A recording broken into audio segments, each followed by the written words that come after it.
That night we cooked stuffed peppers, and that was something that Travis never had, and he'd never had.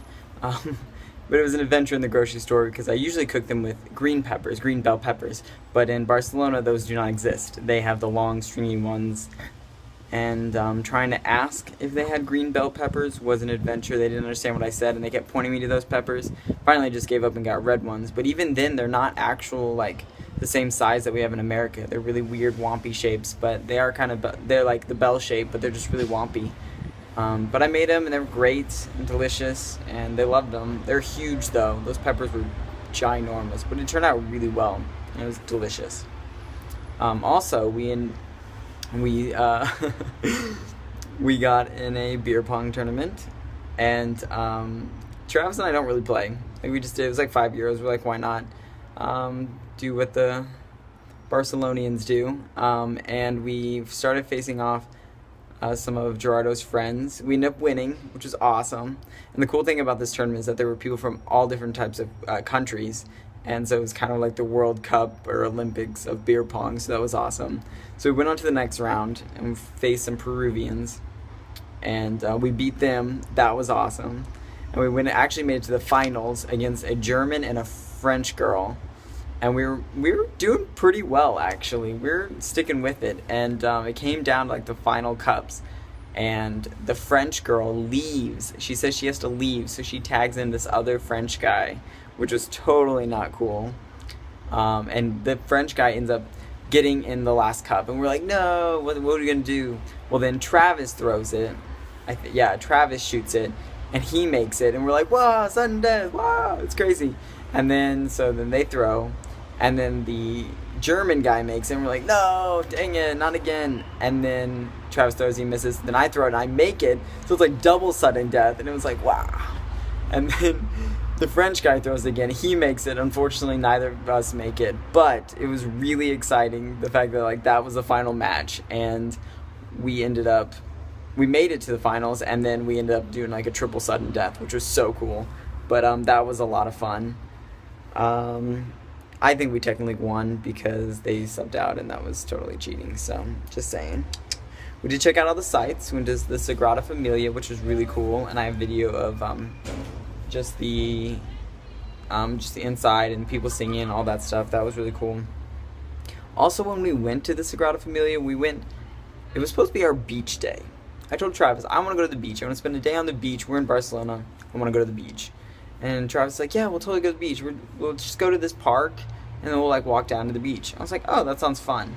We get on the metro, go north Barcelona. I'm like wearing my swimsuit, my flats, like I am ready for the beach. We go up to the north part of Barcelona, to this park, where we walk around for a good hour and a half. Then we walk down the hill through Barcelona to the Sagrada Familia. We check that out. Then we keep walking. We literally walked for like 6.5 hours in my flats, mind you, which was not very pleasant. And we finally get to the beach around 7:30. The sun was pretty much setting by then. I was so frustrated because I thought we were gonna have a beach day. Apparently there's a miscommunication, and it turns out that it was not a beach day as much as I would have liked it. So we sat on the beach for 15 minutes before we decided to go home. But I was really sad because I did not get my beach day. Also, as we were walking back, it rained so hard, like just out of nowhere, like pouring down, soaking wet. We're completely soaked. We're running through, and another reason I don't like Gerardo was he would say, hey, go to this restaurant, and then we would go where this restaurant, where he said to go, and we couldn't find it. It was terrible directions, or whatever the case may be, or it was closed, or something, whatever. Well, he told us to go to this restaurant, and so we're walking through this rain. It was not a restaurant. It was a street with restaurants. None of them were special. They were the same street, same restaurants as any other ones. But we walked through this rain to go to this restaurant that Gerardo said was amazing, which turned out to just be a street, which was very irritating. I was soaked from head to toe. Yeah. And I'm never listening to him again on anything. Just not gonna do it. But that night we did, after we changed, warmed up a bit, we did go, he did take us to see the Magic Fountain, which was really cool. Check out my video. And they do performances and like play a playlist, and they do all this magic stuff. That was really cool. Then we went out dancing, which was super fun. So it was a good time to spend like our last night in Barcelona, which was awesome. Next day we pretty much just relaxed, did laundry, all that fun stuff, before we had to leave, because our flight to Rome the next day left at 6 a.m. So we decided that we were going to leave Saturday night, so we can be at the airport so we could leave for Rome. Well, we had 3 metro passes left, and we were like, oh, we'll just take the train, we'll take the metro to the airport. So we were walking around. Well, I hadn't ate that day because I was just like holding on the fort while Travis did laundry, the laundromat. And he gets back, then we finally go for dinner to a place that Gerardo said that was good. No, it was closed. It was closed, and we couldn't find it. Terrible directions. And when we're actually looking for a place to go eat, Gerardo's like, hey, if you want to grab your stuff, you have to be back by this time, which was in 15 minutes, of course. So we didn't actually eat. We ran back, grabbed our stuff. It's about 9:30, 10 o'clock at night. Then we stopped at a Turkish place, which was delicious. I'm kind of glad that we didn't go to the place Gerardo said, because the Turkish place was the bomb. And we had all our backpacks. We left the couch surfer, and we were going to head to the airport. And we had 3 metro passes, going to take the metro to the airport. Find out that the metro does not go to the airport. It is a high-speed train. So when we actually got to the station to go to the airport, it had left 20 minutes before, and that was the last one until the morning. So Travis and I decided that we were going to try to take a bus. Could not figure out how the bus system worked, so we decided to walk to the airport. Little did we know that the airport was 9 miles away. But we hoofed it. We were walking. Unfortunately, we ran into some police who was very curious of why we were walking to the airport when it was so far away with our backpacks. But we talked to the lady. We were like, hey, we're going to the airport.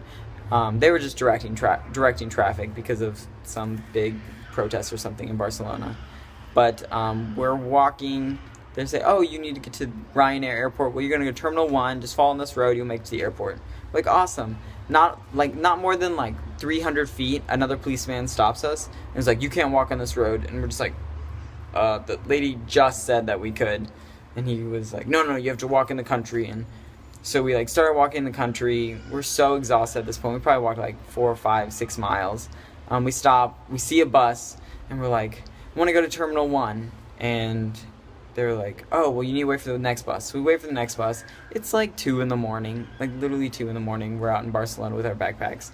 And we finally get in, we get on the bus, we go to the airport, and little did we know we are at the wrong terminal. The police officer told us the wrong terminal. We didn't need to go to Terminal 1, we want to go to Terminal 2.